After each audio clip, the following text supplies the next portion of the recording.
Good afternoon, everyone. Thank you so much for joining us for this very special webinar on King's Expert Series. This evening, we are joined by three amazing experts from King's, and we'll be looking at the topic of digital nomads. We're joined by Professor Gianna Eckhart, Professor Code de Reiter, and Dr. Jillian Brooks, all who are our King's experts. I'm so excited to introduce them all to you in the alumni community, and I'm so excited to get this started straight away. So I'm going to pass over to Professor Gianna Eckhart, who will get right stuck in there with digital nomads. Great, thanks, Simran. So my name's Gianna Eckhart. I'm a professor of marketing at King's Business School, and I study branding and consumer behavior. Ko? Hello, everybody. My name is Ko de Ruiter. I'm a professor of marketing as well, and head of the marketing group, and also vice dean for research. Jillian. Hi, I'm Jillian Brooks. I'm an assistant professor of marketing, and I look at influencer marketing, social media, and digital strategy. Great. So we are excited to share with you some of the exciting research that we're doing in the business school. The business school at King's is relatively new. We're less than 5 years old, so we may not have been around when you were studying at King's, but we're looking at lots of important research issues, in particular around responsible business, and also around how the nature of work and consumption is changing in the future. And that's what we're going to be talking about today. So I'm going to go ahead and share my screen. Sorry, there we go. I am going to go ahead and share my screen, and here we go. And we're going to talk a little bit about digital nomadism. So for those of you who may not be familiar with what digital nomads are, they are people who work remotely, or I shouldn't even say work remotely, I should say live remotely, work and live remotely, which many of us have become very familiar with in the last 2 years. But this movement started much before COVID and has really been around, well, probably for 2 decades, but has really gained a lot of momentum in the past decade. So the idea is that if you can work in a location independent way, why not be working from the beach in in Bali or Lisbon or somewhere like this, and organize your life around being able to travel and not be tied to particular locations. So from a research perspective, what I've been interested in is how this new lifestyle is working and what its connection to risk is. So let me explain a little bit what I mean about that. So I think we can all kind of relate, in particular in the last couple years, that economic uncertainty and professional precarity, along with things like climate change and global health pandemics, have been kind of defining the way in which we're all living. So how are people adapting and responding to this type of insecurity, which many people haven't really experienced before in their lives? This is something new to adapt to. One of my favorite thinkers about this, the nature of contemporary society, is Ulrich Beck. And he talks about this increased insecurity and the times that we're living in now as a risk society. And in particular for the middle class and above have typically been insulated from a lot of the insecurity that people who are not middle class have been subjected to always. So this is kind of the scenario where people are one car accident, medical bill, or lost job away from some sort of precarity really affecting their lives, rather than having this kind of nest egg or this buffer against potential negative impacts in their life. So one of the things that Beck talks about, but also another one of my favorite sociologists, Zygmunt Bauman, is the shift from kind of having a solid life to a more liquid life.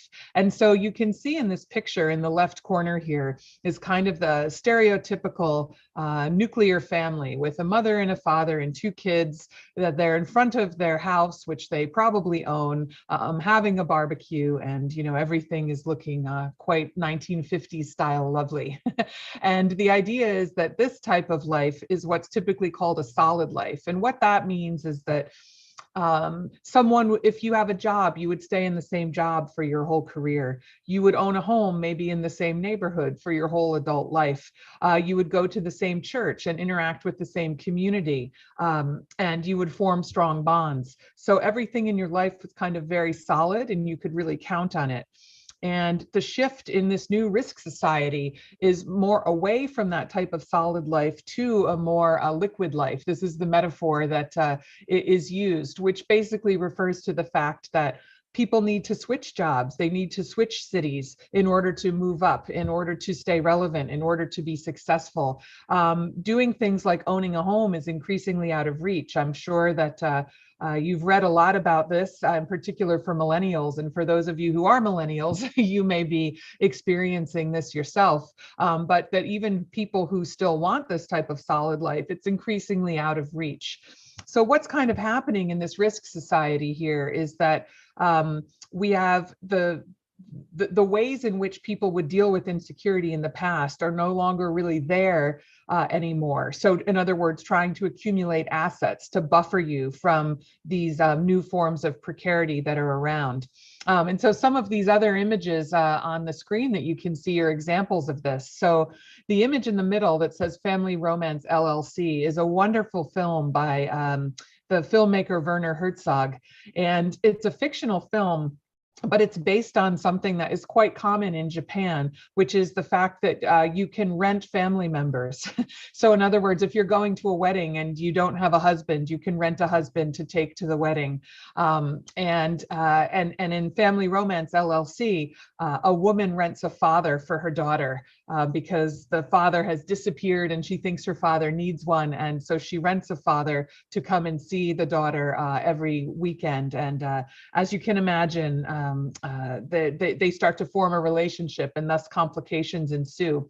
But the point of putting this film here is that basically there are still these expectations that relate to the solidity of society, like having these nuclear families. And so these ways of trying to deal with it start popping up, like renting a family member. And the image on the right here is from the Academy Award winning film Nomadland, which won the Oscar for Best Picture in 2021. And it's about older Americans, so basically retirement age Americans who don't have the assets to actually retire. So they end up living in their vans and driving around to different locations where they park their vans, but they live in a very precarious way. And I wouldn't call them digital nomads, but they definitely are nomads because the way that they are kind of dealing with this precarity is through mobility because they can't afford to do it in any other way.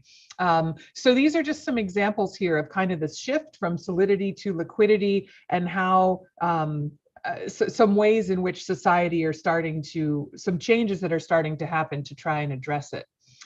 So from a research perspective, what my co-authors and I were interested in is how do people manage risk in these kind of new situations? So, I mean, kind of renting a family member and maybe just going off and becoming a nomad in retirement are, maybe some ways that not all of us will engage in, but what are some ways that this risk is being managed? So in order to look at this, we wanted to look at digital nomadism. So here's a bit more of a more detailed definition of what digital nomadism is. So it's a global lifestyle movement. Very demographically diverse individuals are a part of it. And what I mean by that is a lot of people assume that digital nomads are young people who want to kind of have this exciting life before they then settle down. But the demographics show that that's not the case. There are people from all age groups, including retirees, who become digital nomads in their retirement because they can live somewhere where they can have a better cost of living than perhaps where they're from. So demographically diverse individuals let go of their permanent homes, their permanent place of residence, to kind of travel continuously to cheaper locales while making their living remotely and online. So this is the digital part of digital nomads. So they bring their jobs with them wherever they go. They leverage their digital technologies and they engage in what they call geo-arbitration.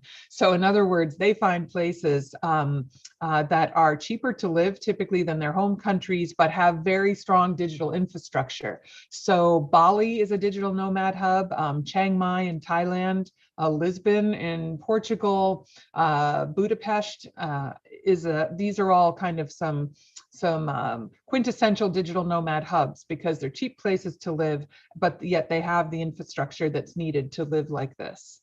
So what we did in this research is first of all, went on a Nomad Cruise. This was pre-COVID, but this is an opportunity for digital nomads who are living all over the world to get together. It's one of the largest events that live in the world for digital nomads in the world. And we also engaged in co-living and co-working in Lisbon, Portugal, and Bansko, Bulgaria, which are both prominent digital nomad hubs. In addition to that, we engaged in what's called Netnography. So for those of you who may not be familiar with that term, it's online ethnography.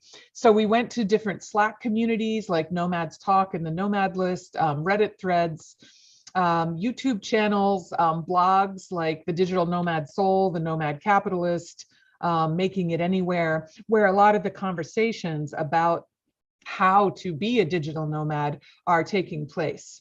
So this is kind of where we collected our data and how we examined this phenomenon. And so what I want to share with you is some of our findings. So first, this is just a typical kind of narrative of someone who's chosen to be a nomad. So this is a student in 2020. And so if some of you were still students in 2020, you can perhaps relate to this. So Kevin here says, between a COVID-infested dorm and my van, I picked the van. And is it scary? Yes, but much less scary than what I had before. And I want people to know that this is an option and they don't have to be stuck. So a lot of people are living paycheck to paycheck, trying to pay off their house or their car. But if something were to happen, they don't have, room to spend money elsewhere. Whereas if you're in a van, you're spending a lot less money. So you have more money as security instead of just assets, because assets can, a house could burn down. So ultimately, it's not going to be, that it's not going to be as expensive if something were to go bad. So what I think is important in this narrative here is the shift from what's risky and what isn't. So most people would think having a job and having, a house is you're reducing your risk, that you have these solid assets. But what you can see here is this kind of shift in thinking about this, which is that actually what happens if your job disappears, which it did for many people during COVID unexpectedly, then, all of a sudden you have no income. Whereas if you set up your own income streams, that's less risky. Or if you're living in a van that doesn't have a mortgage, if all of a sudden you can't pay your mortgage, you're not going to be homeless. So this shift in mentality about what is risky and what isn't, this is kind of what's being explored in our findings. So basically we have kind of we outline the process of this in 3 ways. So first, shutting off these sources of solid risks. So getting rid of your mortgage so that that's not something that's dragging you down. Then tapping into the digital nomad infrastructure that exists so that you can, even though you're living in this very kind of liquid, non-secure way, that you can always know you have somewhere to live, you can set up income streams for yourself. And then the final step is legitimizing digital nomadism as this path to security. So in other words, a lot of people, when you say, hey, mom and dad, I'm now quitting my job and going to live on a beach in Chiang Mai, Thailand, and then 3 months later, I'll be in Budapest, they're kind of like, what are you doing? And so the legitimization of this as a lifestyle becomes really important to the people who are participating in it. So let's just look at kind of a couple examples here. So about shutting off the solid way of thinking. So it's this, you can see from Marina, in her narrative here that, people had more prosperity when I was growing up. My parents kept on becoming more prosperous, everything went up. But now it's more difficult. We used to believe in success and money and capitalism would bring prosperity for everyone. And now people realize that that's, a dead end and that something has to change. So this, so making the decision to live nomadically with no money in the bank, that's brave. So you can kind of see this mentality shift here of like, oh, I used to believe that I could achieve this, within our capitalist society, but now I realize that you can't. And so I've shifted my mentality. This is kind of an example of this. And you can see kind of from Alan has a similar story. So I was not even earning $1,000 a month, but I've been working for 3 years. So why wouldn't you try and get out of your comfort zone? So this idea that, you know, I've been slaving away, but I'm not necessarily where I want to be. And then Shirley kind of talks about it as getting rid of your programming. There's a lot of unconditioning to do, learning, reflecting. It's a whole change of structure. So a lot of these people talk about this process of unlearning what, you know, in school and their parents told them was the path towards success. I really love this this comment by the Flip Flop Poet on YouTube, who says, I bet that these 90% of these digital nomads barely make enough to get by, but then again, neither do I. And I have a stable job and an apartment and all the things society tells you you must have. All these things come with expenses. So the last time I had money to spend on a vacation, I don't even remember. And I don't see this changing anytime soon. So maybe what's been romanticized is this idea of settling down. So, you know, 90% of them, of these people who are settled down, also wish they had a different life. So if I'm going to struggle, why not do it in the sun? So this kind of really encapsulates, I think, this shedding off of the old. And in this second narrative here, I think what's interesting and important is that oftentimes it's a particular moment that pushes them to this. So for here, it was 9/11 for Tayam. So, you know, that when 9/11 happened, it was like I woke up, I lost my job, and I realized that, you know, life was not going to be this smooth path forward that I thought it was going to be. I didn't want to be this vulnerable again. And so I set out for a different path. So then, of course, the question becomes, well, how can you live like this if you have no kind of place to live, no assets? And the answer is that there's a large infrastructure set up to accommodate this. So you may be afraid of the unpredictable nature of house sitting. But there's never a shortage. So this is from nomadfinanceandfreedom.com and from Nomad Freedom Academy. You know, we've all learned that office jobs are less safe. But when you have an online business, you never have to worry about this. You can always kind of activate your income. And this is from the Nomad Freedom Academy. So there's all these kind of resources and infrastructure that people tap into to be able to set up their lives like this. And so the recipe for the good life is to not want too much. So the whole kind of ethos behind digital nomadism is you go somewhere where it's cheaper to live, you make enough to get by, but it's not about accumulating things. And then I really like Alice's kind of narrative here where she says, I feel much more secure now than I did before. I can't get fired because I don't work for anyone. You know, I don't have to worry about how I'm going to pay my rent. I'm in control. So she talks about doing a monetization campaign from her list, and that's how I can generate extra money if I need it. So I can email people in 3 days and say, hey, if you buy this course today, she set up a bunch of online courses. You'll get this bonus and limited offer. And I know that if I do that, I can generate extra income. So she feels more in control, even though she doesn't have a kind of regular salary. So, pardon me, I mentioned that the final kind of step here is legitimizing this, this way of living. And oftentimes this is done through, you could say, proselytizing. The way that they talk about it, digital nomads talk about it, is about giving back. So, oh, I want to give back and help other people to be able to live like this. And a lot of other people do take them up on this, but it's also legitimizing this way of living to the broader society. So for example, governments are starting to recognize digital nomads. Countries are starting to offer digital nomad visas, like Croatia started doing so in 2021. Mexico started doing so in 2021, which essentially gives digital nomads the right to live there for a year rather than having to leave after 3 months with a tourist visa, as long as they're not being employed by a company that's headquartered in that country.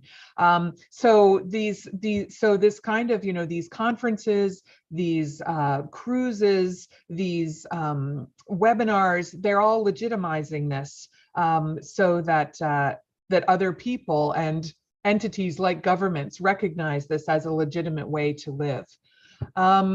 So, okay, to wrap up here, what we're trying to do or say, I guess, is kind of offering a systematic and detailed account about how these lifestyles are reprogramming a shift in terms of how people think about risk, that this very kind of liquid way of living is actually less risky than what, for hundreds of years people have thought of as, ways to mitigate precarity.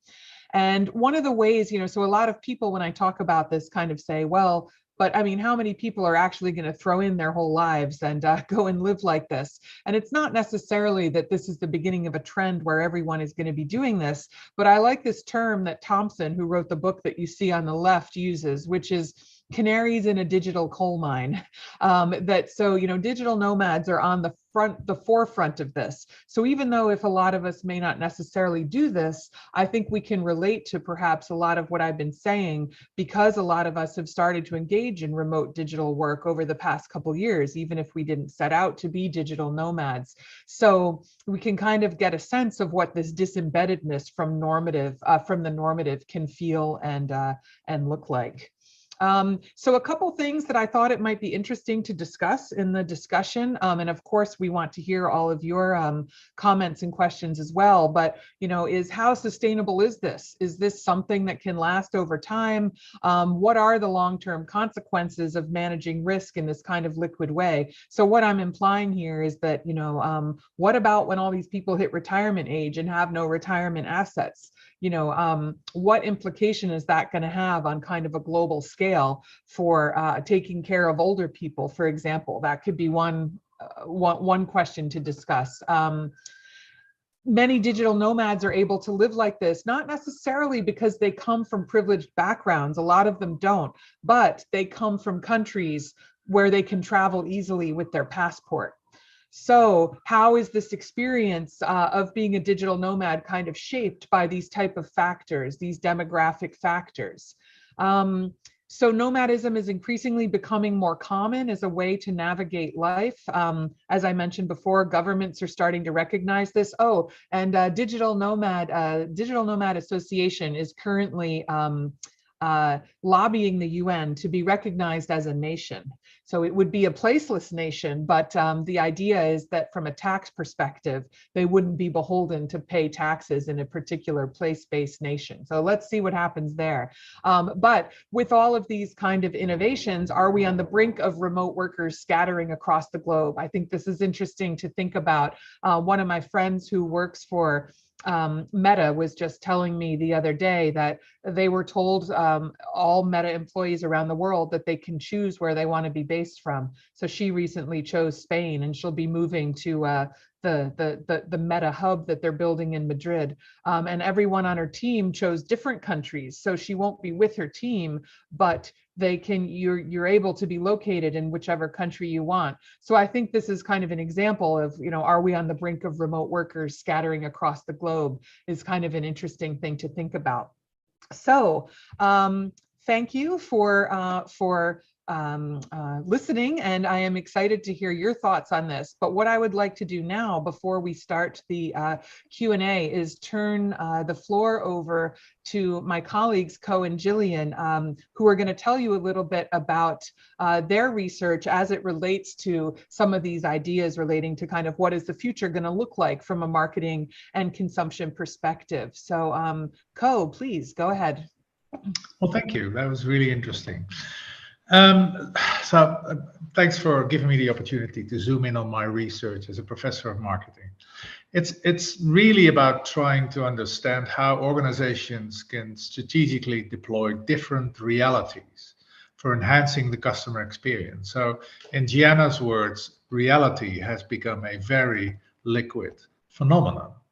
So there's AR, augmented reality, which allows consumers to bet digital objects in a natural environment. So for instance, IKEA lets you experience what that sofa called Grönlit looks like in your own lounge. Or you can check how a new pair of Ray-Bans looks cool on you. VR, which has a more immersive character, lets holidaymakers explore newly developed resorts in Kenya for the comfort of their own Grönlit. So we're trying to evidence how companies can strategically deploy and combine those technologies across various stages in the purchase funnel to strengthen their customer experience design. And yes, we start exploring meta as a marketing environment and how to design synthetic customer experience in that other dimension. Having said that, though, the main thrust of my research goes beyond these mundane offerings, such as sofas and holiday real estate. Reality-enhancing technologies can help people manage their weight, zooming on healthy eating options, either in the supermarket or at restaurants, allowing control of calorie intake or portion size. These apps contribute to the financial well-being, helping people to be more pension aware through presenting their 67-year-old self to them, or they help to combat patients' pre and post-operations anxieties by supporting a visualization of their hospital and recovery journeys. So fundamentally, our research seeks to uncover how technology supports the concept of mental imagery, or the mind's eye, closing of a potentially unrealistic gaps in people's imagination. And gradually, through the research, we're also branching out to other senses. We study how a new generation of NR, neuro-reality applications, tap directly into the brain to stimulate a sense of smell or even a sense of taste among people who suffer from long COVID. And ultimately, our aim is to contribute to the grand challenges that society faces by recognizing both businesses and consumers are key players in bringing about a just transition to a more sustainable economy. Reality-enhancing technologies that we study can thus have a very significant impact on people's quality of life and well-being. They can assist in the respectful treatment of mental health patients by uncovering unconscious biases in social marketing campaigns, for instance. And apps can help consumers track responsible sourcing of clothing products. They can also influence the behavior of our 18-year-old triplets who order things online like no tomorrow and then send it back. You know, by getting a better feel, by getting more in touch with the things that they order, we have actually achieved success in bringing down their product returns.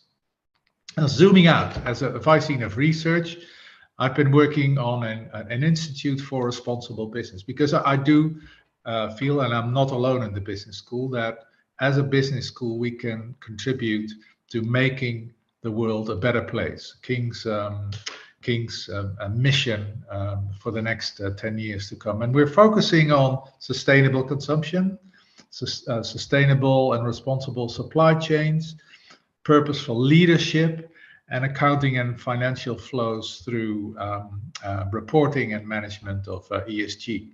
So we aim for the launch date of this Institute for Responsible Business in the autumn to coincide with our 5-year anniversary as a business school. So watch this space and feel welcome to be part of this initiative and also perhaps contribute. We're looking forward to staying in touch with you in our school. Thank you. Jillian. Great. Thanks so much, Colin. Thanks, Jana, for your presentation. So my work looks at influencer marketing, specifically notions of persuasion and influence. And what I kept thinking about throughout Jana's talk was how this legitimizing or legitimating of this way of living has actually been almost commercialized by influencers, for example. Influencers have gone and started living not necessarily off the grid, but in a way that is sort of very unstructured, and they're actually making a killing. They're making so much money. There's a family from Utah who I was studying who literally sold everything and started traveling across the US, and they get paid $30,000 per post on Instagram. So yes, this is not necessarily a traditionally nomadic way of living, but they're doing it in a way that's really providing great commercialization to sort of opinion and product sponsorship. But what's interesting about influencer marketing, and people always say, oh, it's a splash in the pan, it's not really going to stay, is that we've always been influenced by leaders, or market mavens, opinion leaders. If we go all the way back to Katz and Lazarsfeld in the 1940s, they were really looking at how people came up with with a decision on who to vote for in an election. And they realized it wasn't about radio ads or placards on lawn. It was really someone within our network who we found we admired, or we found we were inspired by them, or we looked up to them. And regardless of whether that person was a political expert in any capacity, we were more likely to actually vote for someone who is in our community similar to who we think they're voting for. And so I think that's what's interesting about opinion leadership and opinion marketing in terms of influencers, is that this is something that hasn't really gone. It hasn't really disappeared. It's only going to continue to grow. And given this sort of space of nomads living necessarily off the grid in these gorgeous locations and attempting to make a living, influencer marketing, I think, is actually filling that gap for a lot of them. Necessarily, it's interesting because it is also a little bit of a connection between luxury and nomadic lifestyle, because a lot of these influencers show the best part of Bali or Lisbon, not necessarily areas that these digital nomads might have access to, but it is again a way of providing this sort of change of structure and commercializing it in a way that might have not been considered before. And that's some of the research that I conduct here at King's in terms of interviewing influencers, interviewing agents, interviewing public relations firms and brand communities who really use these influencers to try to figure out, what does this space look like? What's the life cycle of an influencer? Is there a life cycle? How do you guarantee authenticity within this space? And how does it work when we genuinely know they're being paid to sell us something? So these are some of the topics that we look at in a few of our courses on influencing consumers, social media marketing, and digital marketing. So I think we want to give everyone a chance to really step up and ask us some questions if you're interested. So please feel free to type them in at the chat, and I'll read them out to Co and Gianna. And again, we'd like to hear from you as well to sort of find out your opinions. So the first question that we have here, just to get started off, is something I'm sure everyone can relate to. So the British government and elements of the press have taken against remote working in the last couple of months. I'm sure we've all read that everywhere. Why do you think there's a resistance to this foundational feature of digital nomadism in elements of the establishment in the UK and across the globe? And how should digital nomads sort of respond to this? That's a great question. I think that this way of living really challenges a lot of fundamental beliefs that people have about how society should work and how people should live their lives. So I think by kind of saying, that there's an alternative to this nuclear family, that picture that I showed with the two kids and having a barbecue in the front lawn, that if there's, the legitimizing of an alternative way of living and working is very challenging to some people, because a lot of people have sacrificed a lot in order to be able to live in this very solid way, and they see the legitimization of this new way of living as a challenge to the choices that they've made. I think also from a work perspective, there's still this idea. I mean, there's so much data from during the pandemic that people who worked from home or worked remotely were not less productive than when they were in the office.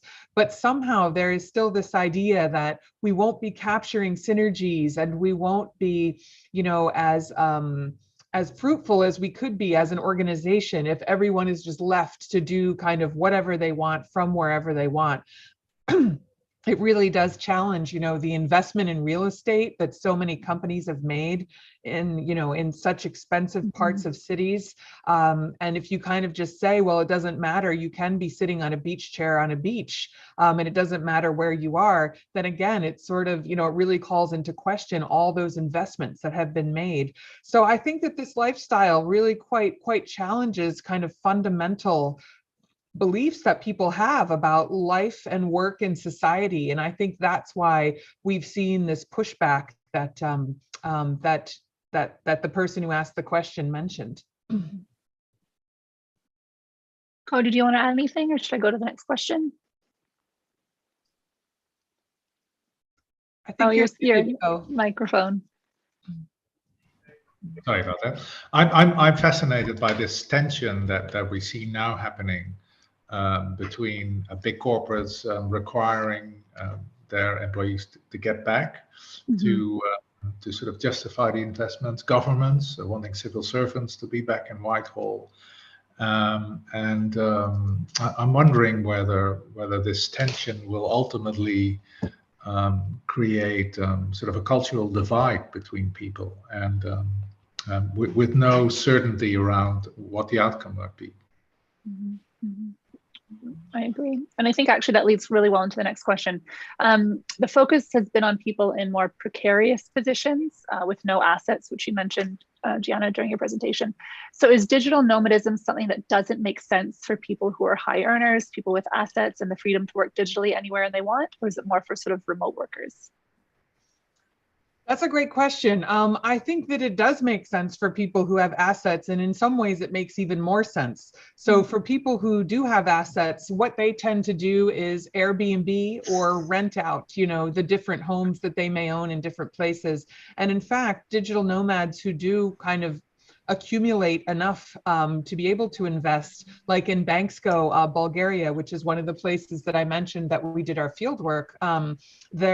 There were often people who would buy an apartment there because it's a ski area actually, and so in the winter they would rent it out to skiers who were coming, and then they would live in it for a few months in the summer. So I think that you can definitely leverage assets in a way that helps you to live an even more cushioned,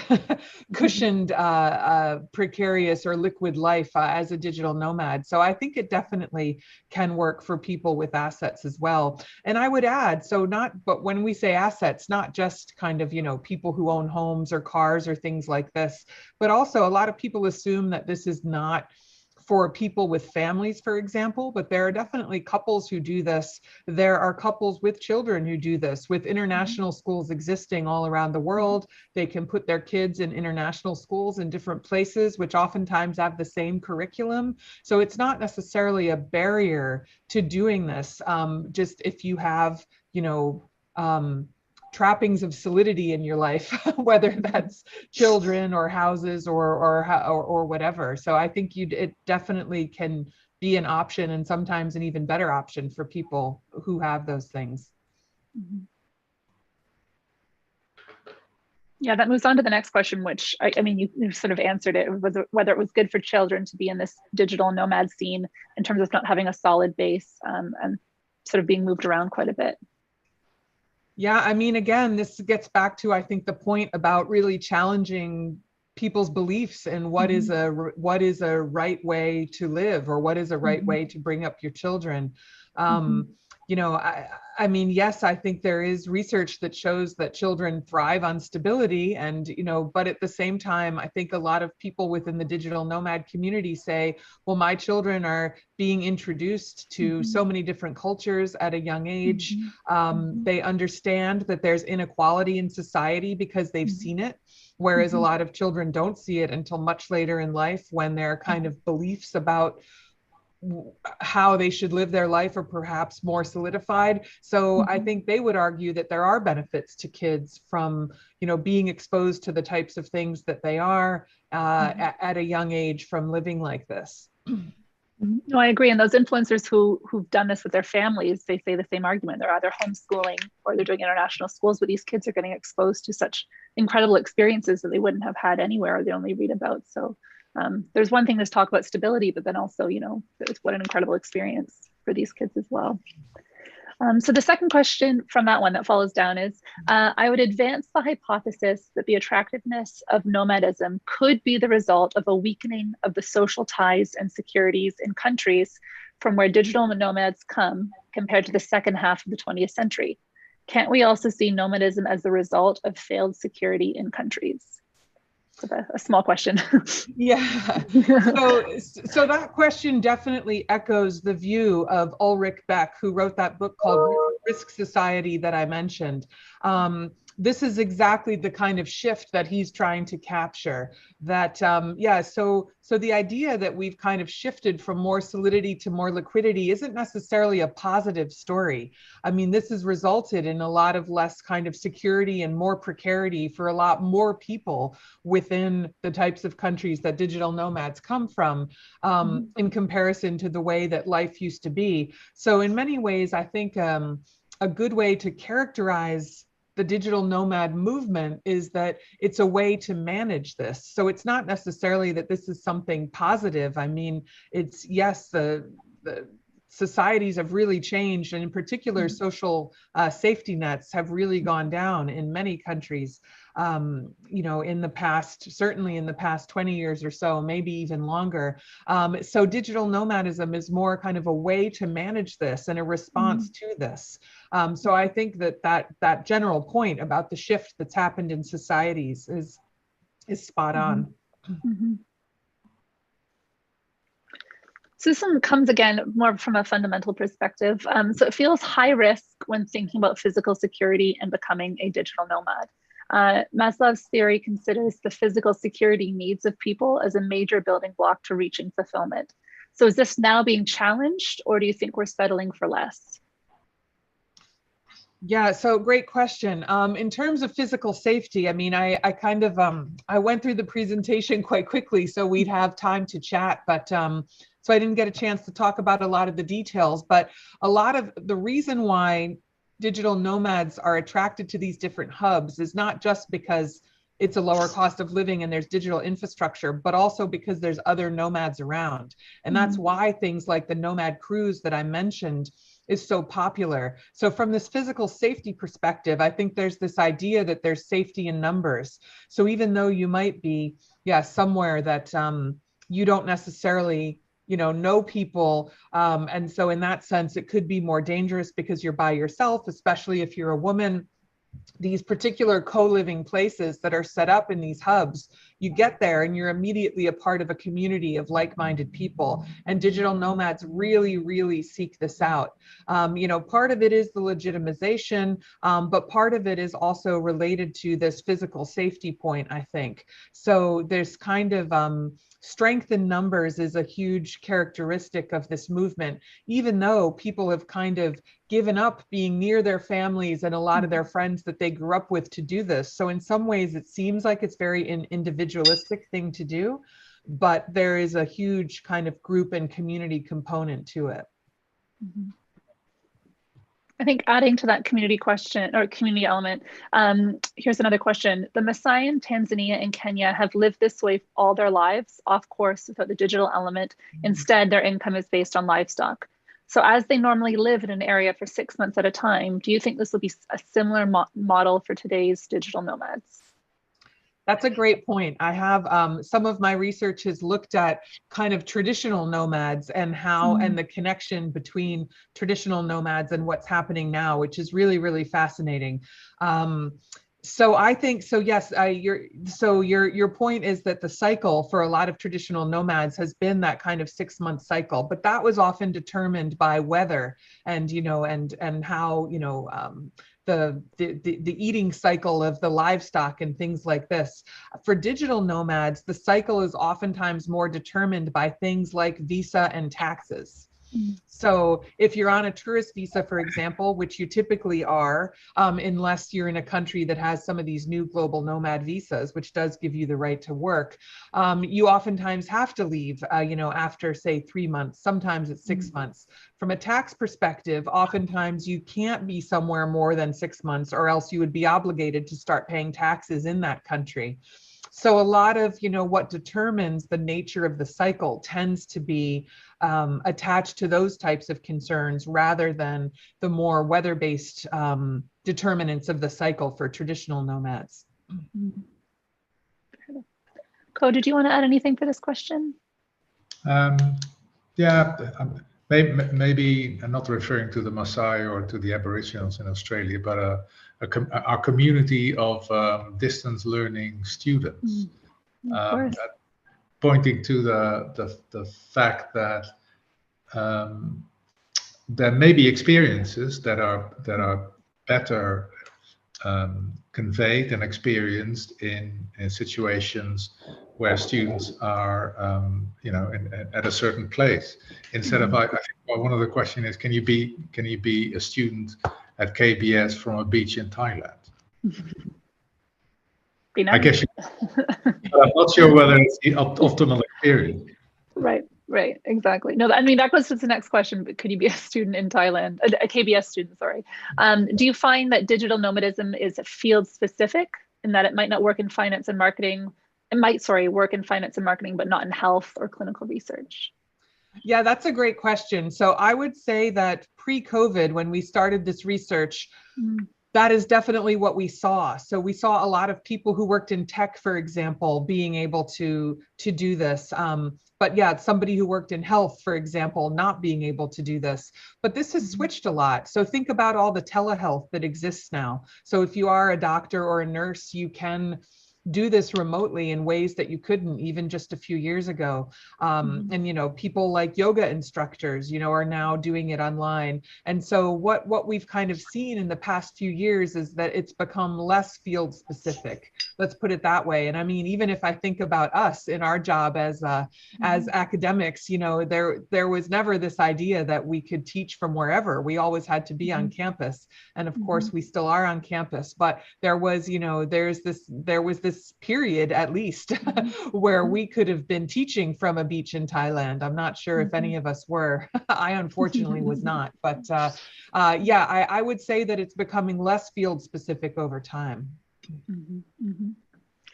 Okay, so we have an anecdote here from a now retired alumni, and they're trying to divest themselves from their solid life so they can write and travel and feel free. The problem is, one, getting rid of everything that they've acquired, and two, overcoming the idea that being a happy nomad is ridiculous. Any insight from your research? Yeah, so it's quite interesting, this idea of getting rid of everything that you've accumulated. This is actually part of the movie Nomadland as well, seeing how they get rid of a kind of a lifetime of possessions and memories. There's a huge amount of estate sales that are happening where people just sell the entire contents of their home. This used to happen when someone passed away, but now people are doing it while they're still alive.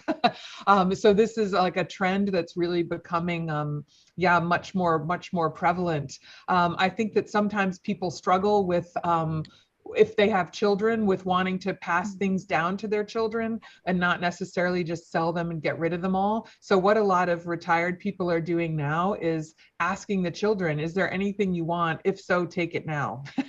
In other words, we're not waiting until you may inherit it, but if you want it, please inherit it now. So I think that's something that we're seeing in terms of this quest towards getting rid of a lifetime of accumulating things.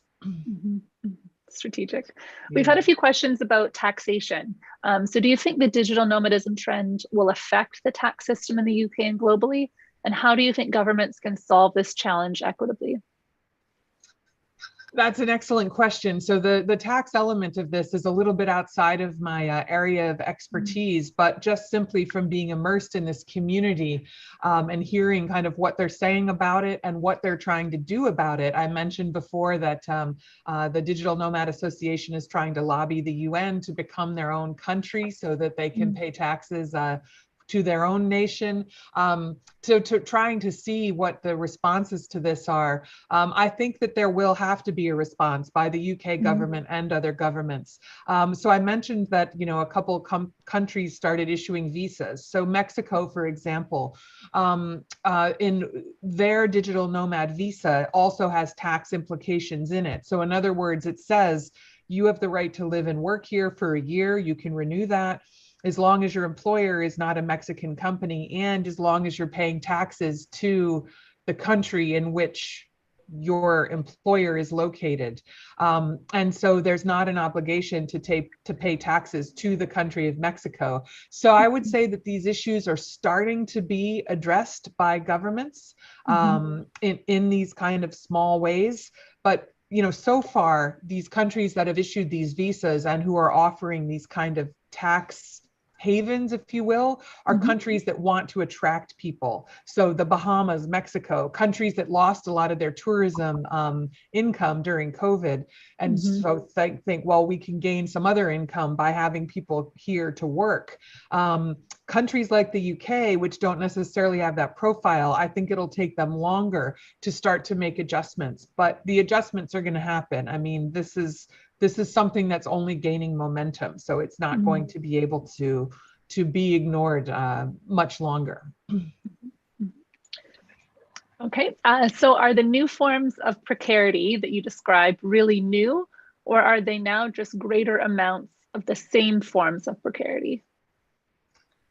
Yeah, great question. So I think, a lot of the forms of precarity, like, so for example, being one paycheck away from not being able to pay your rent, that type of thing, this is precarity that has existed for the working class probably always. So in that sense, no, it is not a new form of precarity. I think what's new is that it's a form of precarity that is hitting people and that aren't used to having to manage it. I think that's what's new about it. And that's why these kind of new forms of addressing it, such as, engaging in geo-arbitration and things like this are coming about. So it's not necessarily, that the forms of precarity are new, but that they're hitting different people and the ways of addressing them are new. No, I'd agree with that. So this question is about flocking. So many different people living in close proximity and collaborating to create new ideas. Do you think that this is now sort of a thing of the past? That's a great question. So I think I'm reminded of Richard Florida and when he talked about the creative class, right? And the whole idea was that the creative class was flocking to these different bohemian areas of different cities. So whether it was Brooklyn in New York or Shoreditch in London or things like this, where creatives would flock together, and and a lot of the major innovations that have happened in the past 20 or 30 years or so is as a result of this. So I'm reminded of that argument from your question. I would say that this flocking is happening more and more in digital spaces rather than in physical spaces. And I think that's what the difference is and what the shift is. There are still, so when I was talking about the Netnography and all the different kind of online spaces that we investigated, they are very active, like people exchanging ideas and, I mean, in that sense, it very much mirrors what Richard Florida was talking about with the creative class. It's just not happening in a physical space anymore. So I guess I see the flocking, the value of it, and that it's still happening, but maybe in different spaces. I don't know if your research on influencers, Jillian, would speak to that as well. Yeah, definitely. As you were talking, I think 100% everyone's flocking to influencers based on interests. They're all interest-based. They're not based on your zip code or anything like that. So I think I agree with what Richard Florida was saying. It's now happening online. So people are seeing influencers based on certain needs that they want or through vicarious experiences. And that's how they're forming these communities. They're not necessarily online. But again, that's sort of democratizing the entire process. You could live anywhere in the world. As long as you have Wi-Fi, you could technically be part of this community and sort of gain that knowledge and that expertise, which is great. So there's one question that I'll come back to. It's more of a methods question, so I'll probably do that at the end so we can stay on theme. But this says, are you aware of age-related tensions between those considered capable of being a digital nomad due to stereotypical ideas of who can be deemed digitally skilled? That's a great question. I think there is, the ones that would be considered capable are typically the younger ones, right? There's this idea that younger people are more tech savvy in order to be able to navigate the digital world of making money in this way, and setting up passive income streams, for example, is a big topic within digital nomadism. And so the ability to kind of understand what that is and how to set those up. There are these, stereotypical ideas that it's younger people who are the ones who are better able to manage this and do this. But during our research, what we really found is that, well, first of all, I already mentioned that there's a huge spectrum of ages, but the ones who are on the older side, and a lot of times it was people who were retired. So they still wanted to earn an income in retirement, but they also wanted to travel. And so this is why they were they were embracing this, kind of in the latter part of their life, there was a lot of respect for them in the community because they brought a lot of insights. Maybe it wasn't the latest kind of tech thing, and maybe they were learning that from some of the younger digital nomads, but there was definitely a lot of respect for them in terms of their ability to kind of legitimize what was happening, to articulate the benefits that come from experiencing different cultures, the ability to kind of say, some of them, they were like, I did work my whole life in a 9-to-5 job and ended up not really saving that much and wished that I hadn't done that. And now I'm embracing a new way of living. And the fact that they came from that place of experience was definitely something that was respected within the community. And so I think that, so my experience was that although there are these stereotypes that exist, certainly in the media, et cetera, within the community itself, there is an appreciation that the different people who are involved come from such varied backgrounds. No, that's fair. Okay, this one's for Co. So what impact and to what extent of success are reality enhancing technologies having in product marketing for products that rely on bringing people together? So events, conferences versus maybe commodities of daily life like clothes, furniture, hardware, and food.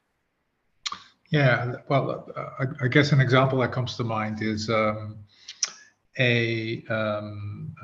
real estate developer that was present at a sort of a travel exhibition, and the virtual reality technologies that they brought made it possible for people to do a walkthrough of several resorts that they might be interested in. So it sort of brings the experience forward, and you're able to get a much better feel of what in this case a resort or an IBM computer system will look like.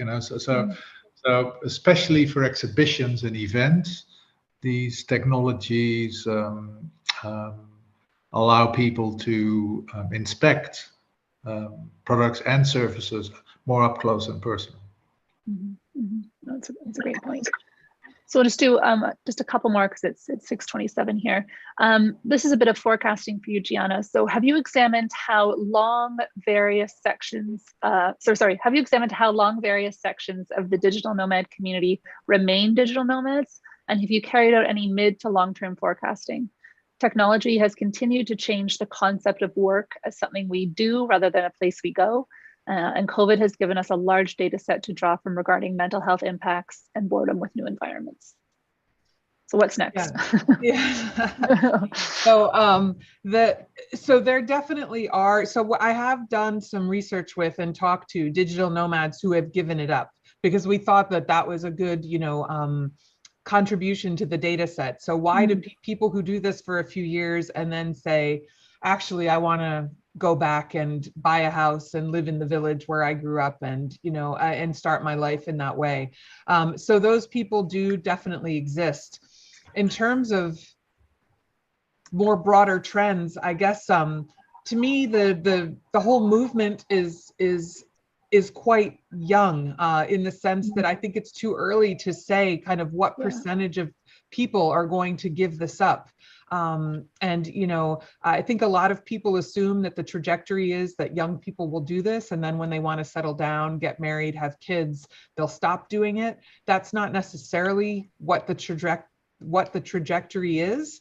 And so I think in terms of, whether people will give this up, yes, some will. There is no doubt they have and they will, but I don't think it's just the young. It's going to be, for a variety of reasons.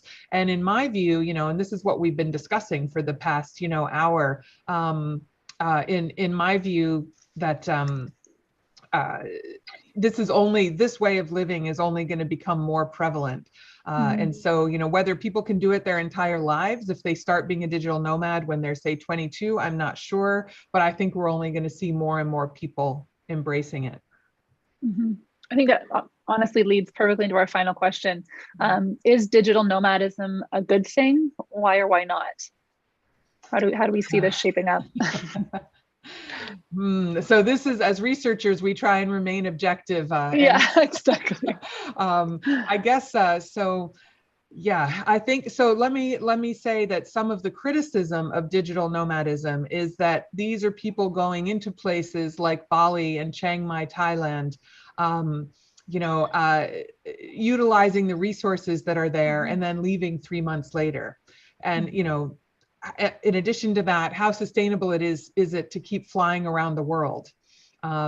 You know, these are definitely some of the criticisms that have been leveled at digital nomadism. And isn't this just kind of rich white people gallivanting, you know, all around the world and to post their latest, you know, post as an influencer of them sitting on the beach, you know, with their laptop.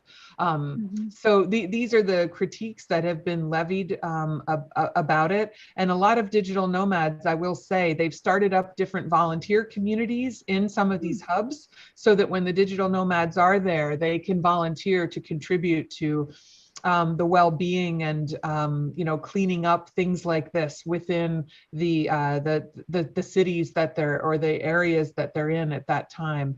So I think there is a recognition that giving back rather than just taking is important.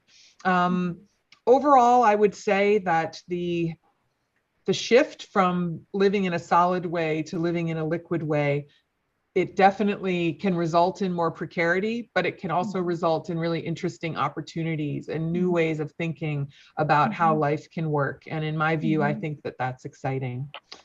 So thank you, Jillian, for doing the Q&A. And I just wanted to say that here at King's Business School, we have a really healthy executive education arm, and we have lots of discussions like this in the different exec ed short courses that we do, which Jillian and I teach in, and we would love to continue conversations with you. We're also launching an executive MBA in September 2023. If any of you are interested in furthering your education, we would love to hear from you. And this is the type of research and conversations that we have. So thanks. Thank you all so much. And honestly, Professor Gianna Eckhart, Professor Cody Reiter, and Dr. Jillian Brooks, thank you all so much for an amazing webinar. What has been a fascinating and really interesting topic. All of the things that Professor Gianna Eckhart has just mentioned will be included in our follow-up email in case you wanted to find out more. Feel free to get in touch with us at alumni-events@ksale.ac.uk if you have any questions or wanted to find out more about all of this. So I'm going to let everyone head off to what I'm sure would be a very lovely evening. And again, a very, very big thank you to all of our King's experts. Thank you all, and I wish you a very, very good evening, and we'll see you at the next one.